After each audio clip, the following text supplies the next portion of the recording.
Ja, das war natürlich als Kind, wie ich mit meinem Papa ins Werk, ins Sägewerk gefahren bin, war natürlich auch immer der Kontakt zu meiner Oma gegeben. Meine Oma Barbara Pfeiffer war eine sehr besonnene Frau, hat immer nach vorne geschaut, hat über Jahrzehnte das Kaufmännische in unserem Unternehmen geleitet, war sehr eine tolle Frau mit einem zu diesem Zeitpunkt einen großen Blick schon in die Ferne. Und ihre 3 Söhne, mein Vater Oskar und seine 2 Brüder Fritz und Bernhard, waren in den Produktionen tätig, haben geschaut, dass die Werke gut auf Volllast produzieren. Das war über Jahrzehnte schon ein sehr gutes Team. Sie hat es natürlich nicht leicht gehabt.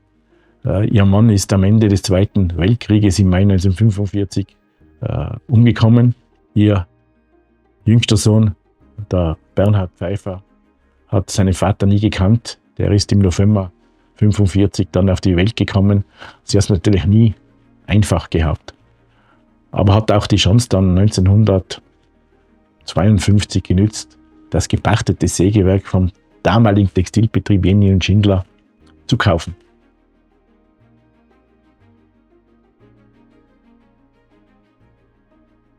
Bis 1994 hat sie im Unternehmen immer noch ein bisschen mitgearbeitet. Sie hat in der Früh die Post geöffnet, die Post verteilt und am Mittwochnachmittag war das Highlight, haben die örtlichen Landwirte die Sägespäne vom Sägewerk abgeholt, gekauft, die sie dann einkassiert hat und die Rechnung ausgestellt hat.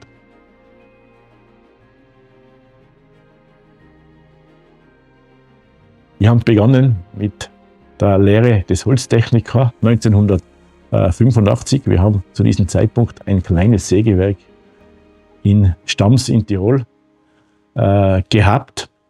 Und da haben wir zu diesem Zeitpunkt schon sehr viel Gerüstbretter für England, UK produziert. Und das war ein Sägewerk mit ca. 30.000 Festmeter. Und da war eigentlich mein erster Start ins Arbeitsleben. Es war eigentlich immer interessant. Ich habe immer faszinierende und tolle Lehrmeister, Lehrmeisterinnen gehabt in unserem Unternehmen.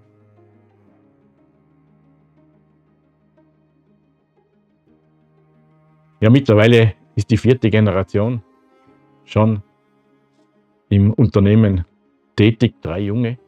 Ja, was gebe ich Ihnen mit? Wir haben ein tolles Unternehmen, wir haben einen tollen Rohstoff. Wir haben auch für die junge Generation, für unsere nächste Generation auch, tolle, interessante Tätigkeiten im Unternehmen. Es kann sich eigentlich jeder Junge entwickeln, nutzt eigentlich die Chance in jungen Jahren, gerade die Entwicklung in der Holzbranche, nachhaltig, nachwachsender Rohstoff. Es wird immer mehr mit Holz gebaut. Wir arbeiten einfach in einer Branche mit Zukunft. Da haben es andere Branchen, andere Industriezweige aktuell viel schwieriger. Und eins, was natürlich auch ganz toll in unserem Unternehmen ist, die Entwicklung über 70 Jahre, dass wir einen geschlossenen Kreislauf haben. Bei Pfeiffer gibt es keinen Abfall. Die Rinde wird in den Kraftwerken zur Energie, zu Strom, zu Wärme genützt. Das Restholz mit Sägespäne, Hackschnitzel zu Palettenklötze bzw. Pellets. Schnittholz verarbeiten wir weiter, einen Großteil in unsere Werke. Wir können vom Baum alles verarbeiten und das ist natürlich auch über Jahrzehnte Schritt für Schritt gewachsen in unserem Unternehmen.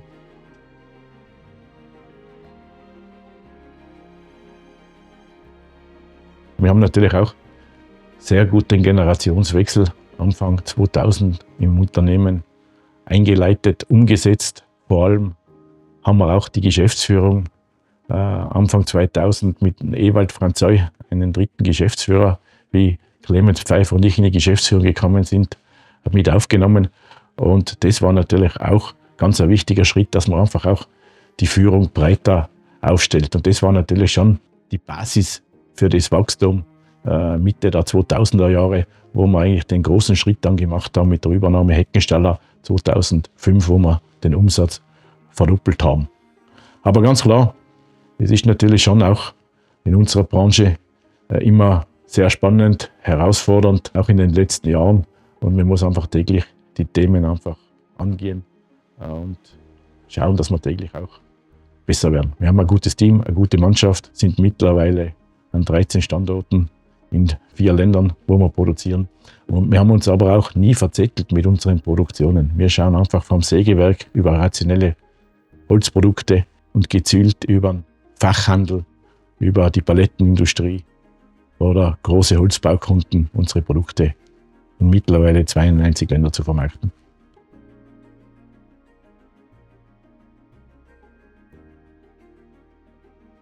Ja, in den letzten 40 Jahren ist natürlich in der Holzindustrie, vor allem in Mitteleuropa, sehr viel passiert.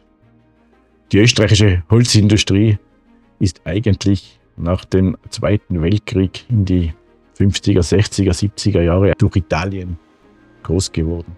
Vor allem die Kärntner Sägewerke, die Tiroler Sägewerke haben Produkte, zuerst Schnittholz, dann auch die weiterverarbeiteten Produkte für Italien produziert, aber Österreich schon immer sehr schnell. Es hat einige innovative Unternehmer gegeben, wie auch unser Unternehmen. Und somit ist da eigentlich sehr viel passiert. Außerhalb von Europa wird auf Österreich geschaut, was Österreich umsetzt und produziert. Wir sehen es ja auch heute, dass sehr viele Unternehmen in den letzten 25 Jahren österreichische Sägewerke Richtung Deutschland expandiert sind. Auch dann Richtung Tschechien und auch Richtung Skandinavien in den letzten Jahren.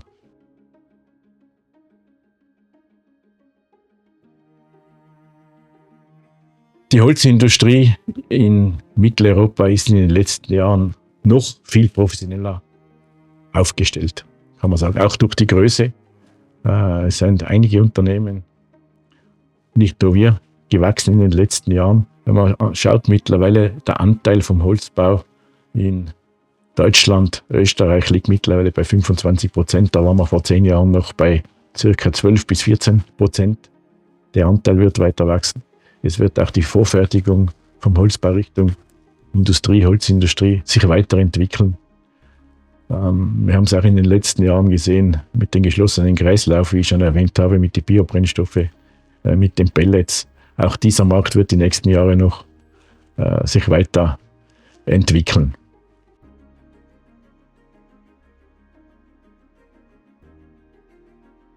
Es gibt natürlich auch immer Gefahren. Der gesamte Klimawandel ist natürlich auch ein zentrales Thema.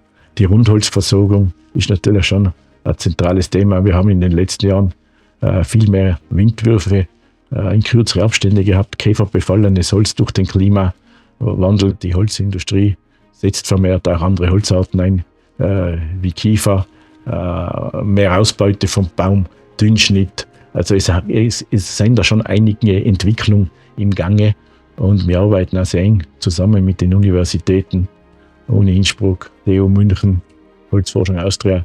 Also das ist, glaube ich, auch sehr, sehr wichtig, dass die Holzindustrie, die Holzbranche auch sich in Forschung und Entwicklung mehr Zeit und mehr Geld in die Hand nimmt, dass man da auch noch vermehrt in die Zukunft Themen angehen.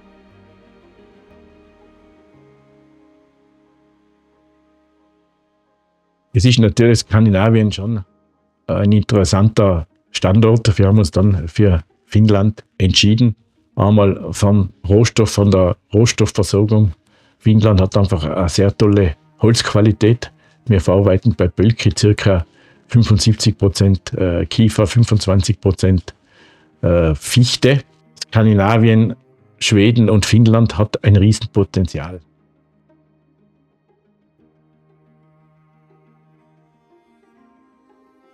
Werke müssen in Zukunft auch vermehrt noch ausgelastet werden, dass wir auch mehr Schnittholz von Pölkki selber weiterverarbeiten und neue Märkte angehen. Es kommen neue Kapazitäten jetzt dazu mit dem neuen Werk in Kajaani. Das heißt, wir brauchen auch neue Schnittholzabsatzmärkte. Wir haben jetzt mit dem Schritt in UK, mit dem Lager, mit dem Vertriebsteam den ersten Schritt gesetzt.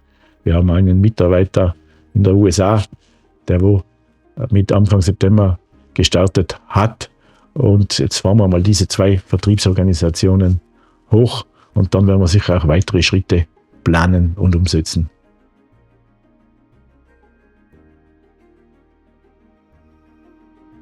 Es ist natürlich einmal schon die Qualität unserer Produkte von Mitteleuropa gefragt. Und natürlich, wenn die Produkte einmal im Container auf dem Schiff sind auch die Frachten nicht mehr hoch. Da bin ich heute billiger mit einem Container nach Japan als wie mit einem LKW nach Süditalien.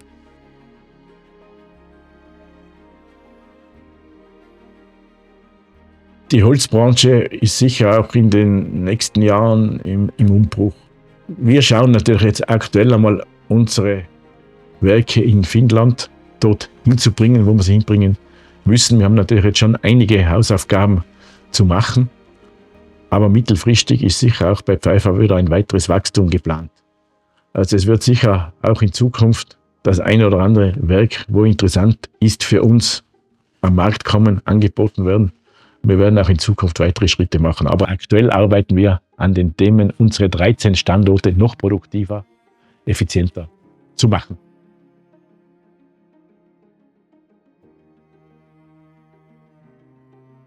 Wir sind ein Familienunternehmen und haben natürlich auch in der Vergangenheit und in Zukunft auch unsere DNA, unsere Kernwerte, Verlässlichkeit, Fleißigkeit, Effizienz. Wichtig ist auch, dass unsere Mitarbeiter auf Augenhöhe die Themen ansprechen können, auch ganz klar einmal eine Kritik einstecken. Aber ein Familienunternehmen wie unser Unternehmen hat natürlich auch ganz klar sehr viele Vorteile. Die Kernwerte sind seit, würde ich sagen, 77 Jahre gleich geblieben.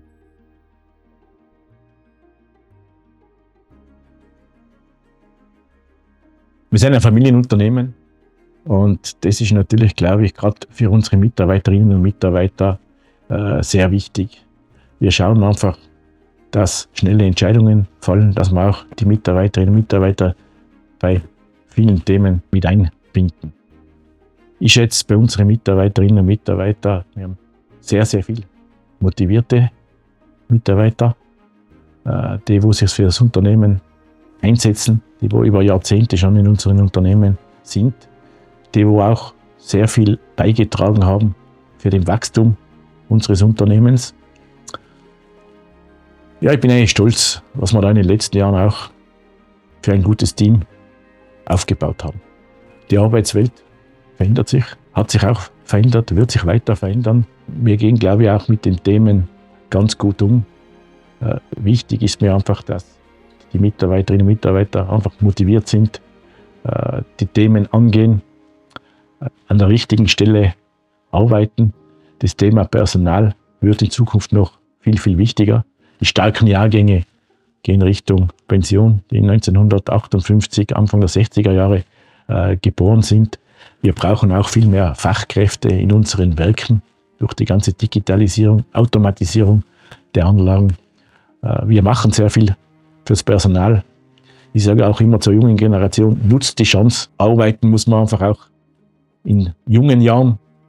Und das kann dann natürlich auch jeder Mitarbeiter oder Mitarbeiterin selber mitgestalten. Aber ganz klar, die Leistung muss passen. Die Motivation muss passen.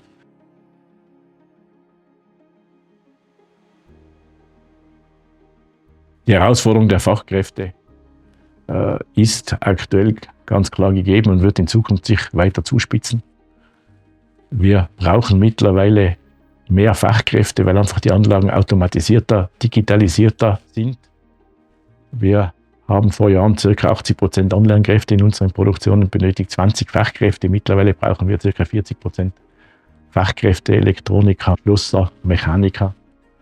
Und wir machen ganz klar sehr viel in Mitarbeiterausbildungen und das Thema wird in Zukunft noch wichtiger und vor allem noch spannender. Ich sage immer, wer heute eine Lehre macht, hat alle Möglichkeiten offen und es werden uns in Zukunft schon viele Facharbeiter fehlen. Darum appelliere ich an die heutige Jugend, wenn es handwerklich gut seid, lernt einen Beruf.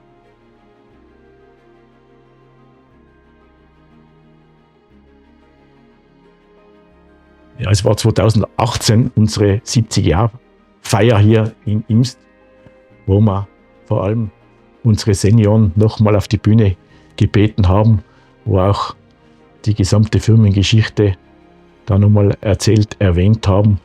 Und das war eigentlich schon ein toller Rückblick, was eigentlich in den 70er Jahren passiert ist, auch mit einem Blick in die Zukunft. Und es waren sehr tolle Momente.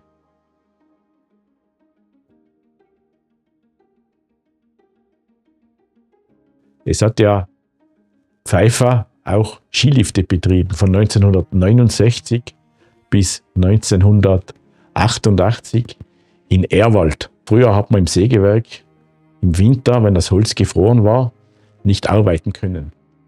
Und die Oma hat 1969 erfahren, dass in Ehrwald ein Skilift verkauft wird. Und sie hat den dann gekauft, damit ihre Söhne über den Winter auch eine Arbeit haben und somit nicht 2 Monate nichts zu tun haben. Wir haben auch die Skilifte dann weiter ausgebaut, also einen übernommen. Schlussendlich waren es dann 4 Lifte und der haben wir dann 1987 verkauft. Aber es war auch ein Meilenstein in den 60er, 70er Jahren fürs Unternehmen auch.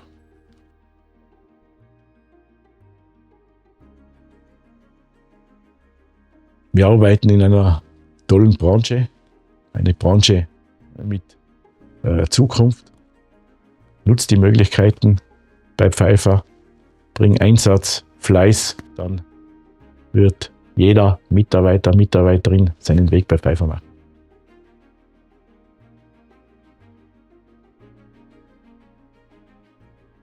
Wichtig ist weiterhin, dass wir ein Familienunternehmen bleiben. Wir werden auch weitere Chancen nutzen, die sich ergeben werden. Wir sind breit aufgestellt in der Führung, in unseren Werken, bei unseren Produkten. Also wir sind für die Zukunft fit.